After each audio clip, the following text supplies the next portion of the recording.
Bonjour à tous. Là, juste un deuxième essai parce qu'en fait, j'ai fait bonjour à tous. Je suis tombée quasiment en arrière.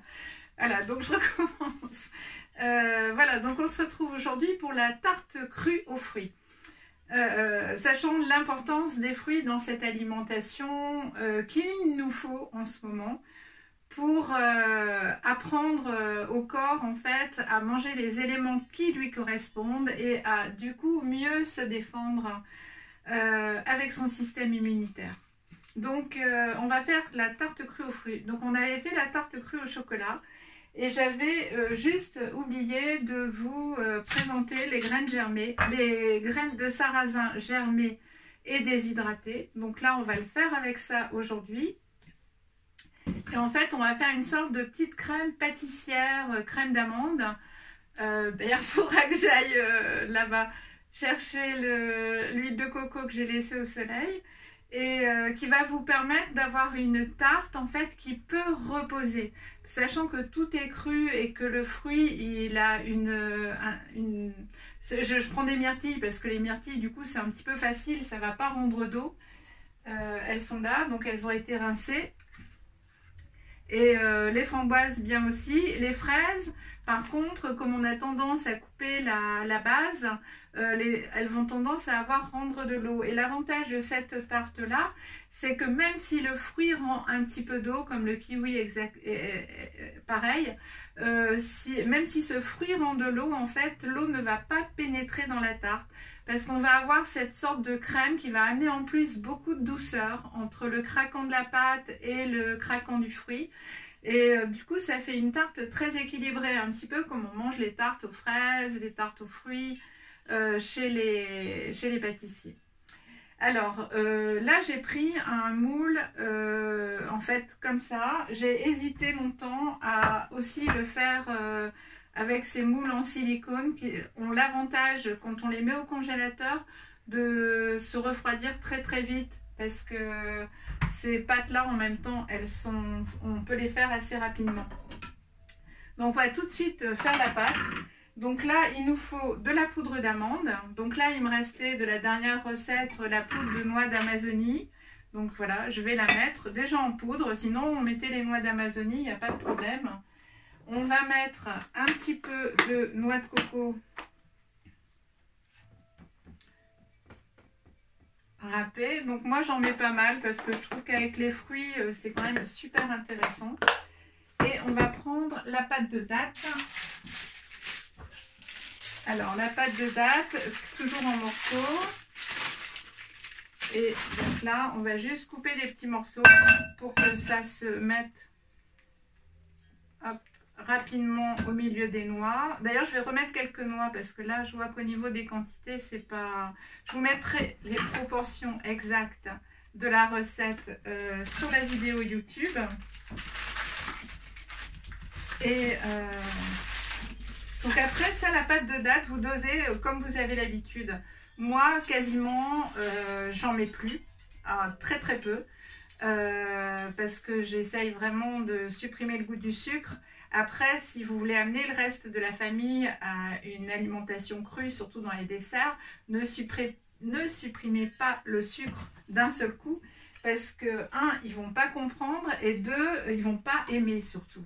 Alors que, donc voilà, on rajoute la pâte de date et un peu en fonction, c'est-à-dire que s'il y a beaucoup d'enfants, même s'il faudrait déshabituer les enfants du sucre, ça c'est sûr.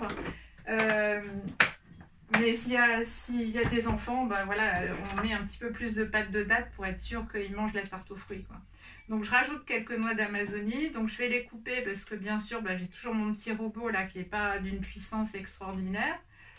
Et donc je vais le faire tourner et je vais vous indiquer à quel moment on met les graines de sarrasin germées décortiquées. Donc en fait, j'avais un peu expliqué au bonus, on achète un sachet de sarrasin décortiqué.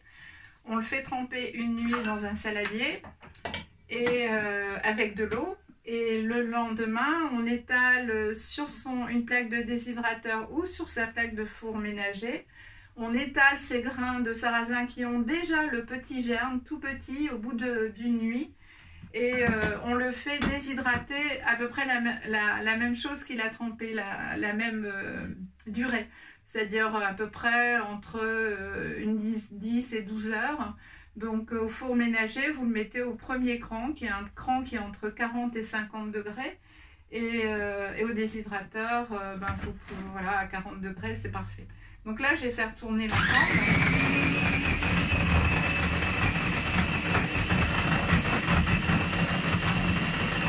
Donc là, c'est facile. Tant que vous sentez de la résistance, c'est qu'il y a des morceaux, donc vous continuez.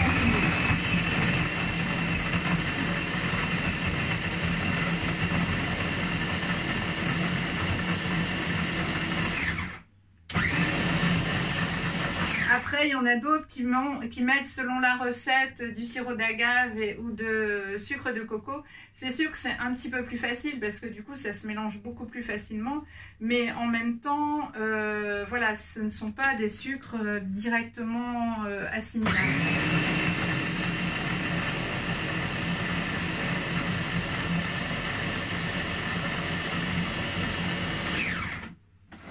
Alors, bon, là, voilà, on va avoir des petits paquets de dattes, mais pas très peu. Donc là, on a fait quasiment tourner un maximum. Là, je vais ajouter ma cuillère de graines de sarrasin. Et en fait, ces graines de sarrasin, voilà, je vais vous les montrer comme ça. Voilà. Et si vous la prenez comme ça, crue, elle est très bonne aussi sur une salade, ça craque. En fait, sous la dent, c'est comme un riz soufflé, comme voilà, c'est très rigolo. Donc là, on va mettre à peu près une cuillère, bonne cuillère à soupe. On va refaire tourner un tout petit peu, mais uniquement pour le mélanger. En fait, cette graine de sarrasin, elle est assez costaud pour pas être mis en poudre. Et là, on va mettre l'huile de coco. Je vais la chercher.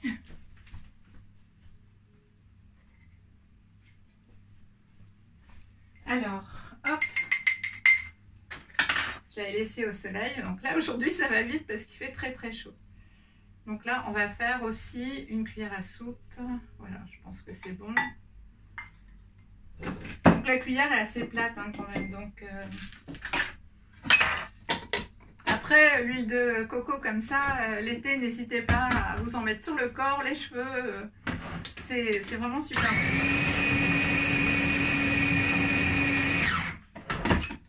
Alors, voilà, donc là on a, voilà, il faut que la pâte, vous sentiez une certaine humidité sous les doigts.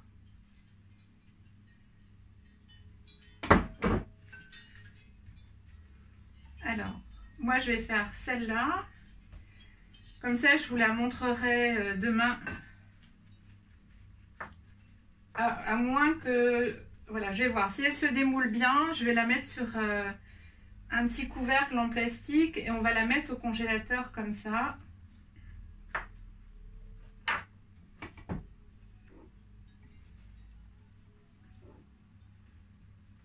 Alors, c'est ce qu'on va faire. Je pense que ça va marcher. Le temps qu'on fasse la crème pâtissière. Alors, voilà. Je vous montre. On a étalé dans le moule. Alors, hop. Je me rince les mains et on va sortir le cello frais et mettre, parce qu'en fait ce moule en céramique va empêcher le froid de...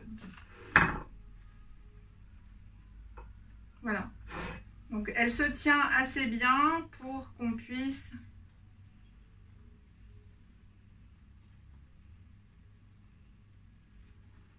Voilà, elle se tient assez bien pour qu'on puisse déjà la mettre au congèle comme ça.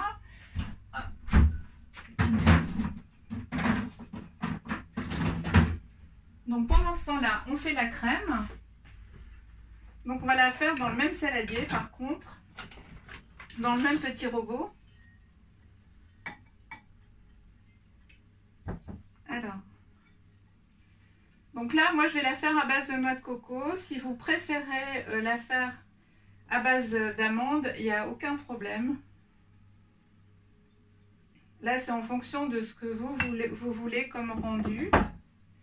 Donc là, moi, je rajoute un petit peu de noix de coco.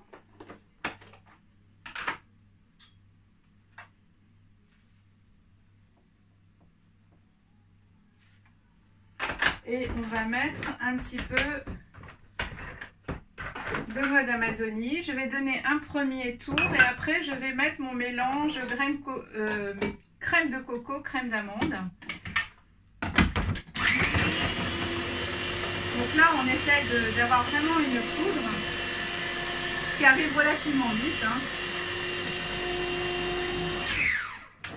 Voilà, c'est-à-dire que là, j'ai déjà plus aucune noix d'Amazonie, tout est en poudre.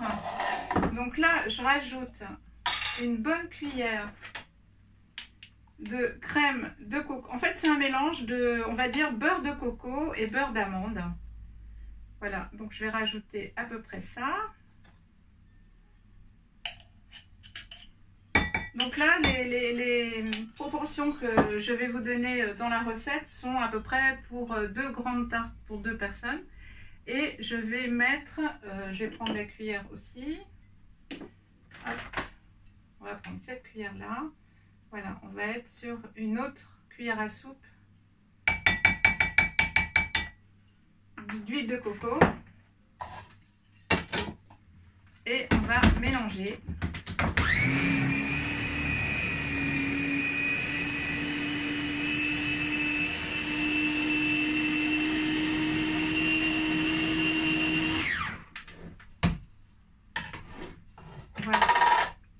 Donc là, on a cette crème d'amande en fait.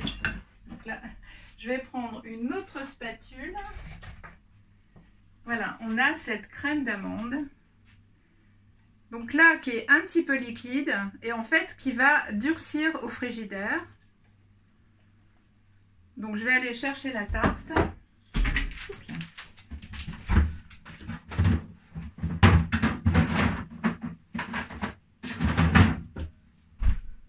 Voilà, la tarte qui a déjà eu complètement, ah non, pas complètement, qui a eu le temps de refroidir un petit peu.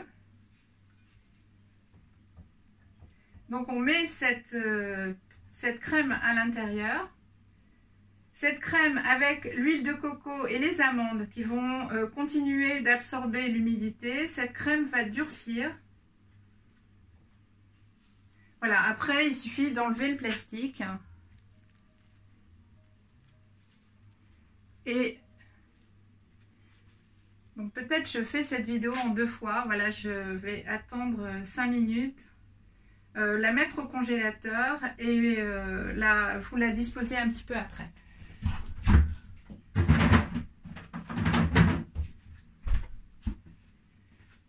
Voilà, donc j'espère que le temps, en fait je ne vais pas la faire en 2 fois, ça va être trop compliqué. Je vais rester en 1 fois. Donc on va attendre un tout petit peu que cette crème prenne. Là je la fais prendre au congélateur, mais il suffit de la faire ou la veille ou le matin pour midi, c'est sans problème.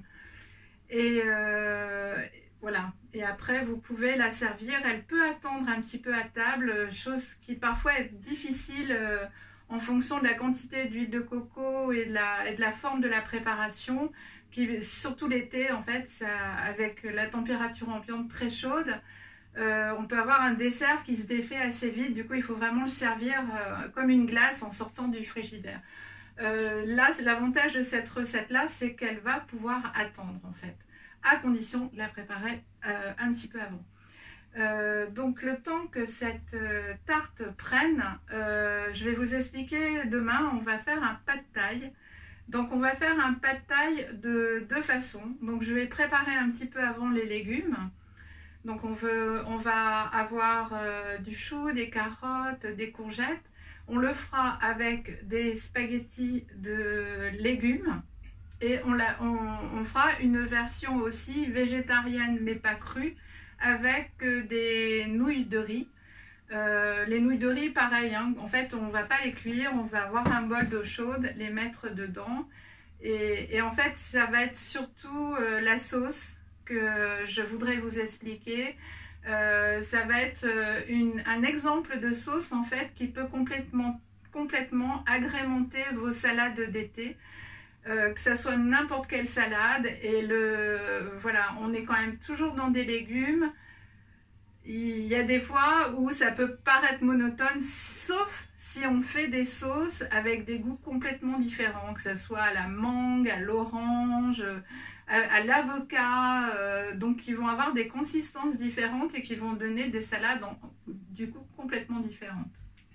Voilà, je vais chercher mes petites tartes.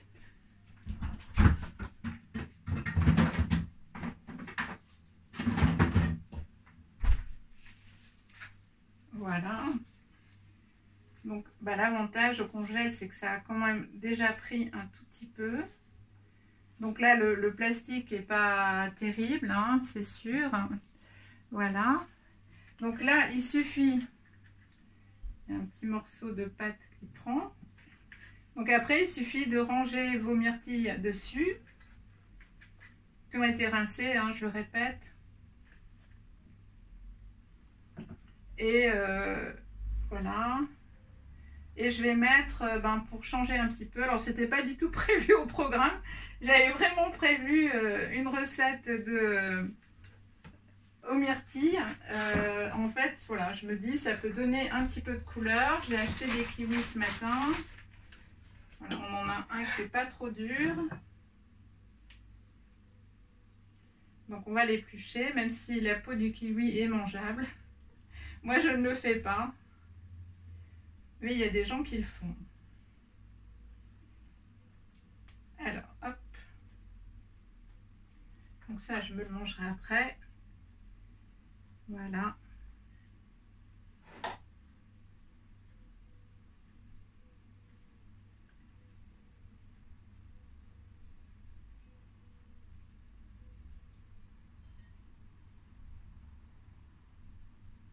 Voilà, les tranches, si elles sont assez fines, voilà, ça veut donner quand même une belle consistance aux fruits.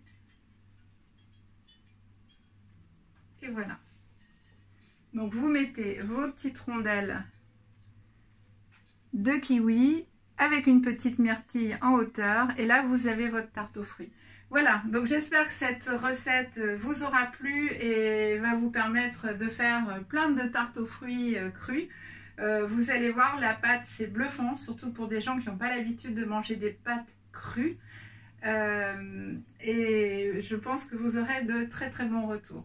Voilà, donc je vous dis à demain pour le pad thai, sachant que bon, c'est un assortiment de légumes et de nouilles de riz, de nouilles de kelp. Ça je vous expliquerai en fait ce qu'on peut mettre dedans, mais c'est surtout, je vous montrerai, on fera une sauce. Alors je sais pas encore si je vais la faire à la mangue ou à l'orange, mais on va faire une sauce un petit peu toujours, il y a toujours la même base d'ingrédients et après on va changer le fruit ou l'avocat et ça va donner une consistance et une couleur complètement différente.